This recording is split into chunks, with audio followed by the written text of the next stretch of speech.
May 22nd, 1902, Volume 4. The Most Holy Virgin incites Jesus to make Luisa suffer. As I was in my usual state, blessed Jesus was not coming. Oh, how much I had to suffer, and oh, how much nonsense I spoke. It is useless to say it. Then, after I tired myself well, I felt someone near me, but I could not see his face. I stretched out my hand to find him, and I found him, faint, with his head leaning on my shoulder. I looked at him, and I recognized my sweet Jesus. It seemed to me that he had fainted because of the so much nonsense I had spoken. Then, as soon as I saw him come round, I don't know how much more nonsense I wanted to tell him, but Jesus said to me, "Keep quiet, keep quiet. Do not say anything else, otherwise you cause me to faint. Your silence will make me gain vigor, and so I will at least be able to kiss you, embrace you, and make you content." So I remained in silence, and we kissed each other many times, and Jesus made me many shows of love, but I am unable to explain it. After this I found myself outside of myself, and I kept looking for the beloved of my soul. Not finding him, I raised my eyes to the heavens. Who knows, I might find him again. And I saw the Queen Mother and Jesus Christ with his back turned to her, contending with each other. He did not want to listen to his mother. This is why he was giving his back, all full of fury. And it seemed that the fire of his indignation was coming out of his mouth. I only understood that on that day our Lord wanted to destroy everything which served as nourishment of man, with the fire of his indignation. But the Most Holy Virgin did not want it, and Jesus was saying, "But on whom can I vent to this burning fire of indignation?" And the mother said, "There is someone on whom you can vent to it," pointing at me. Do you not see how she is always ready for our volitions? On hearing this, Jesus turned to his mother as if they had concorded together. They called the angels, giving to each of them a spark of that fire which was coming out of Jesus Christ. And the angels brought them to me, placing one in my mouth, and the others on my hands, on my feet, and on my heart. I suffered. I felt myself being devoured, embittered by that fire, but I felt resigned to suffer anything. Blessed Jesus and his mother were spectators of my sufferings, and Jesus seemed to be somehow pacified. At that moment I found myself inside myself, and instead of calling me to obedience, he placed the intention of having me suffer the crucifixion. Jesus concurred by sharing his pains with me. It seemed that the confessor completed the work started by the Queen Mother. May everything be for the glory of God, and may he be always blessed.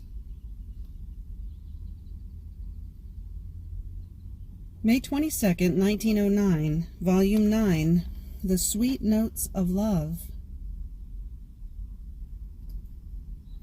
This morning, as I received communion, blessed Jesus did not come, and after waiting for a long time between vigil and sleep, and seeing that time was passing and Jesus was not coming, I wanted to go out of my sleep, but at the same time I wanted to stay, because of the torment I felt in my heart at not having seen him. I felt like a baby who, wanting to sleep and being awakened by force, starts making fusses and cries.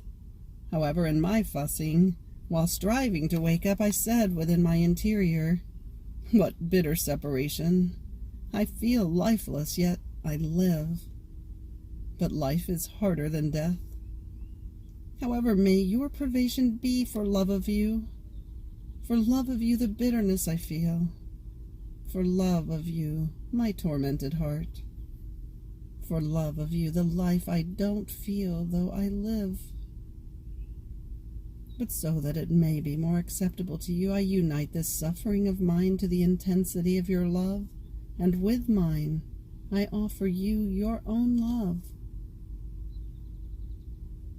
But as I was saying this, he moved in my interior and told me, how sweet and delightful to my hearing is the note of love. Say it once more. Repeat it again. Cheer my hearing with these notes of love so harmonious, which descend deep into my heart and sweeten all of me. Yet who would believe it? I am ashamed to say it. In my huffiness I answered, I don't want to say it. You get sweetened while I get more embittered. My sweet Jesus kept silent, as though being displeased with my answer, and as soon as I woke up I repeated my notes of love many times. However, he did not let himself be heard or seen for the whole day. May 22nd, 1912, Volume 11. True love is not subject to discontents, neither does it tolerate them, because it resolves everything in love. Finding myself in my usual state, blessed Jesus came for a little while, and since I was feeling a certain discontent in me, he told me, My daughter, true love is not subject to discontent. Rather, it takes the opportunity to turn these same discontents into the most beautiful contentments by virtue of love.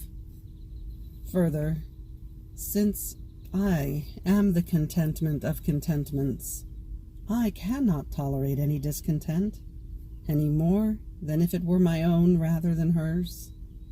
So I am forced to give her that thing which makes her happy, in order to have her all conformed with me. Otherwise there would be some clashing and dissimilar fibers, heartbeats, or thoughts, which would make us lose the best of our harmony. I cannot tolerate all this in the one who really loves me. Moreover, true love operates for love, and for love it does not operate. It asks for love, and it gives for love. And therefore true love ends all in love. For love it dies, and for love it rises again. And Jesus, it seems that you want to escape me with this talking, but know that I am not giving up. For now, surrender to me for love. Do for me an act of love, and surrender to all that is so necessary to me, and to which I am so constrained by love. After all, I give everything to you. Otherwise I will be discontent. And Jesus, you want to win through discontents. He smiled and disappeared. May 22nd, 1919, Volume 12. In the era of the living in the divine will, the souls will complete the glory of God on the part of creation. Continuing in my usual state, my little mind was wandering in the holy will of God, and I don't know how, I understood how the creature does not give to God the glory which she is obliged to give, and I felt embittered. And my sweet Jesus, wanting to instruct me and console me, through an intellectual light told me, My daughter, all of my works are complete. Therefore the glory that the creature must give to me will be complete. The last day will not come until the whole creation has given me the honor and the glory which I myself wanted and established, and what some do not give me, I take from others.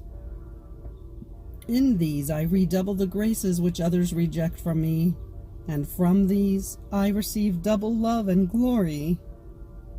To others, according to their dispositions, I reach the point of giving the graces which I would give to 10, To others, those which I would give to 100. To others, those which I would give to 1,000. Sometimes I give the graces which I would give to cities, to provinces, and even to entire kingdoms. And these love me and give me glory for 10, for 100, for 1,000, and so forth. In this way, my glory on the part of creation is completed, and when I see that the creature cannot make it, in spite of her good will, I draw her into my will, in which she finds the virtue of multiplying one single act as many times as she wants, giving me the glory, honor, and love which others do not give to me. And this is why I am preparing the era of the living in my will, and for all that creatures have not done in the past generations and will not do. In this era of my will, they will complete the love, the glory, the honor of the whole creation, and I will give them astonishing and unheard of graces.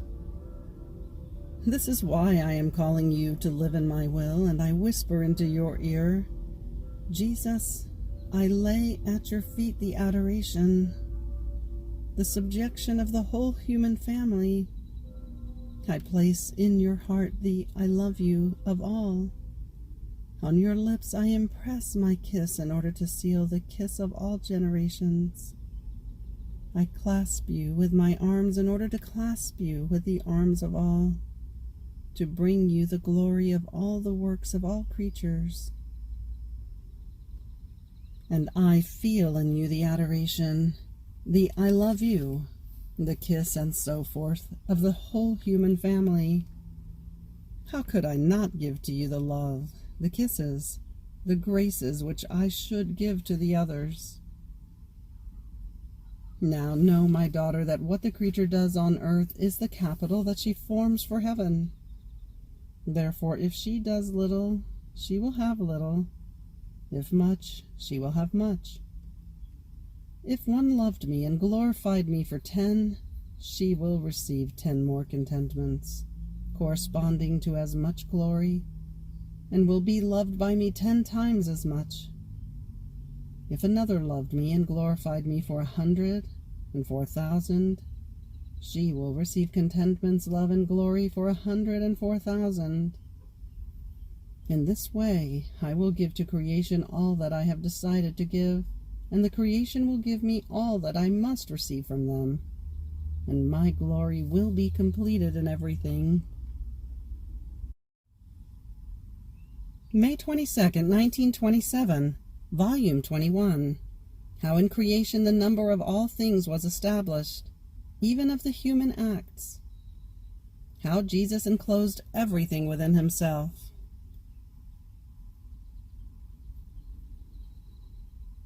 I was fusing myself together with my sweet Jesus in his divine will, to multiply my thoughts with his, and to line myself up over each thought of creature, so that I too might give to my Creator as many acts of homage, of glory, of love, for all the thoughts of each creature. But while doing this, I thought to myself, how did my beloved Jesus do it? Do as many acts, as many thoughts, as many steps, and so forth, for as many as all creatures were to do? And Jesus, moving my interior, told me, my daughter, just as in creation my divine will established the number of all created things, everything was numbered, the stars, the plants, the species, and even the drops of water. Not one thing can be lost, or can increase, according to the order established by the supreme Fiat. In the same way, my will established all the human acts of all creatures, although by virtue of the free will conceded to them, they could make those same acts good or evil. But as for doing more or less acts, this is not given to them. Everything is established by the divine will. Now, in redemption, the eternal Fiat reigning in my humanity knew all the acts that all creatures were to do, all thoughts, words, steps. Nothing escaped it.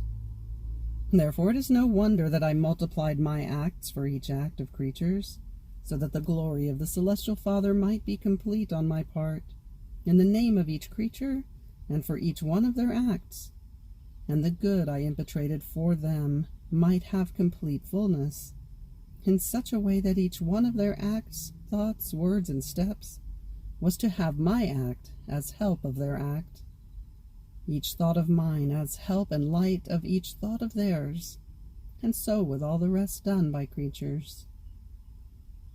Having everything enclosed within myself, I formed within me the new creation of all the acts of creatures, to be able to give everything back to them.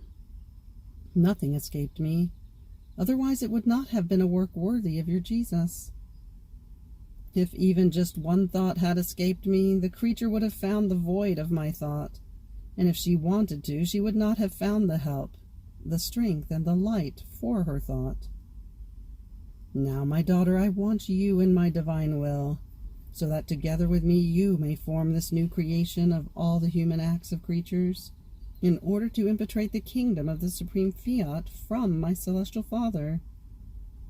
And so creatures will find the triple help of strength and of light in all of their acts, in order to return into the kingdom of my will. These universal triple helps are the works of the Sovereign Queen, those of your Jesus, and those of the little daughter of my divine will. Then after this I was thinking to myself and asking, what is this divine will? And Jesus added, my daughter, divine will means giving God to God, divine outpouring and transformation of the human nature into divine, communication of creative virtue, embracing the infinite, rising into the eternal one and taking eternity as though in one's power to say to God, I have loved you from eternity. Your will has no beginning. It is eternal like you, and in it I have loved you with a love without beginning and without end. What is my will? It is everything.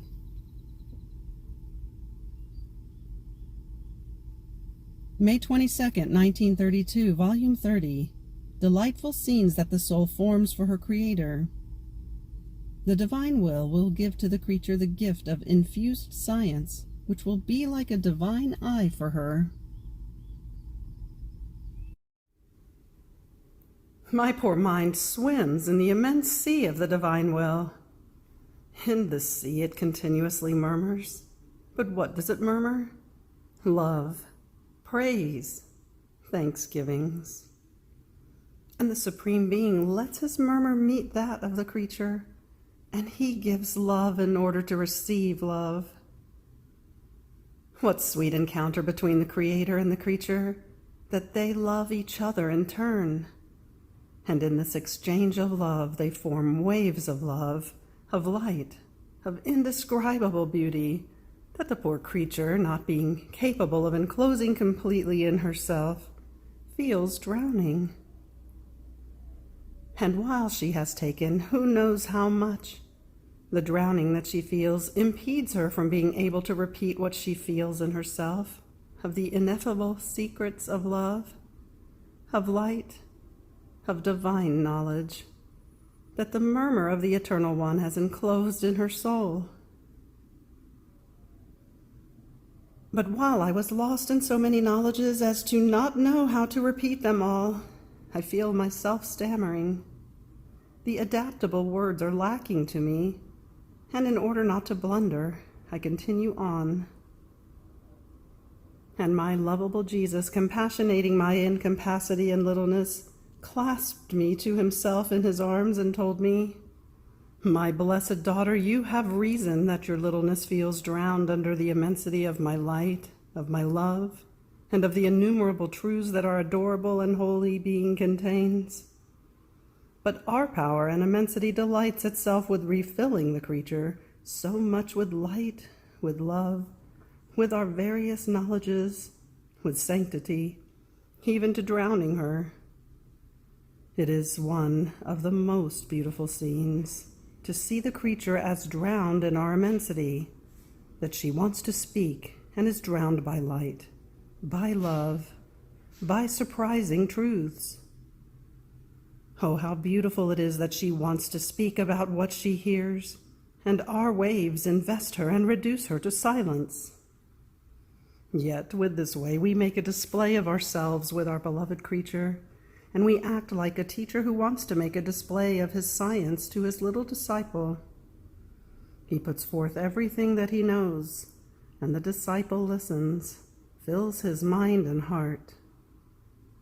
But since there had been so many things that the teacher told him, the disciple does not know how to repeat anything. But however, it helps him to appreciate and love the teacher, and to hope that he can reach the height of the teacher's science.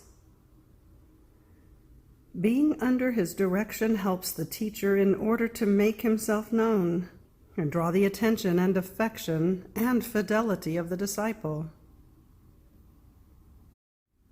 We do the same. In order to make ourselves known and in order to make ourselves loved, when we see the creature empty of everything, that she wants nothing other than our divine will, we delight so much, even to drowning her with light, with love, and with our truths that pertain to us. And then we break down for her, little by little, what we have infused altogether. And so we also delight in adapting ourselves to her little capacity.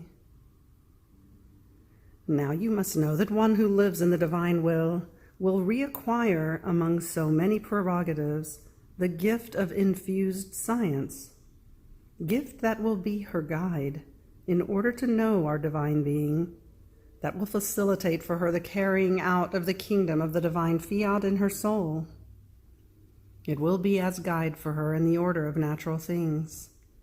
It will be like the hand that guides her in everything, and will make known the palpitating life of the divine volition in all created things, and the good that it continuously brings her. This gift was given to Adam at the beginning of his creation. Together with our divine will, he possessed the gift of infused science in a way that he knew our divine truths with clarity. Not only this, but he knew all the beneficial virtues that all created things possessed for the good of the creature, from the greatest thing even to the littlest blade of grass. Now, as he rejected our divine will by doing his own, our Fiat withdrew its life and the gift which he had been bearer of. Therefore he remained in the dark, without the true and pure light of the knowledge of all things. So with the return of the life of my will in the creature, its gift of infused science will return. This gift is inseparable from my divine will, as light is inseparable from heat. And where it reigns, it forms in the depth of the soul the eye full of light, such that looking with this divine eye, she acquires the knowledge of God and of created things, for as much as is possible for a creature. Now my will withdrawing, the eye remains blind, because it, who animated the sight, departed. That is to say, it is no longer the operating life of the creature. It happens as to the body. As long as the eye is healthy, it sees, distinguishes colors, objects, people. But if the pupil is darkened and loses light, he remains blind. Therefore he does not know how to distinguish anything anymore. At the most, he will help himself by way of feeling, to know and comprehend something, but his light is extinguished and finished. Perhaps he will have eyes, but not full of the life of the light, but of dense darkness that are bearers of sorrow for the lost sight. Such is my will. Where it reigns, it centralizes in the soul this gift of infused science that more than eye sees and comprehends, but without strain, the divine truths and the most difficult knowledges about our Supreme Being, but with a marvelous facility, without artifice and without study. Even more, no one can know the substance of the natural things the good that there is within, if not he who has created them. Therefore, no one is to marvel if in the soul where it reigns, our divine volition makes itself revealer of our divine being and of the things that he himself has created. And our will not reigning, everything is darkness for the poor creature. Our children are blind, and they neither know nor love he who has created them, who loves them more than a father, and yearns for the love of his children. Where it reigns, my divine will does not go with empty hands, but brings all the goods that it possesses. And if ungrateful, they constrain it to withdraw. It brings everything with itself, because it is inseparable from its goods. It acts like the sun. As it rises in the morning, so it makes the gift of its light and of its beneficial effects to the earth. And as it withdraws in the evening, it brings all the light with itself. Nothing remains, not even a drop of light for the night. And why? Because it cannot, nor has it been given to it, of being able to detach one single particle of light, because it is inseparable from its light. And where it goes, with the fullness of light that it possesses, it forms the full day. Therefore be attentive, because where my will reigns, it wants to do great things. It wants to give everything, nor does it adapt itself to doing little things, but it wants to form the full day and make display in gifts and with magnificence. End of May 22nd. Fiat.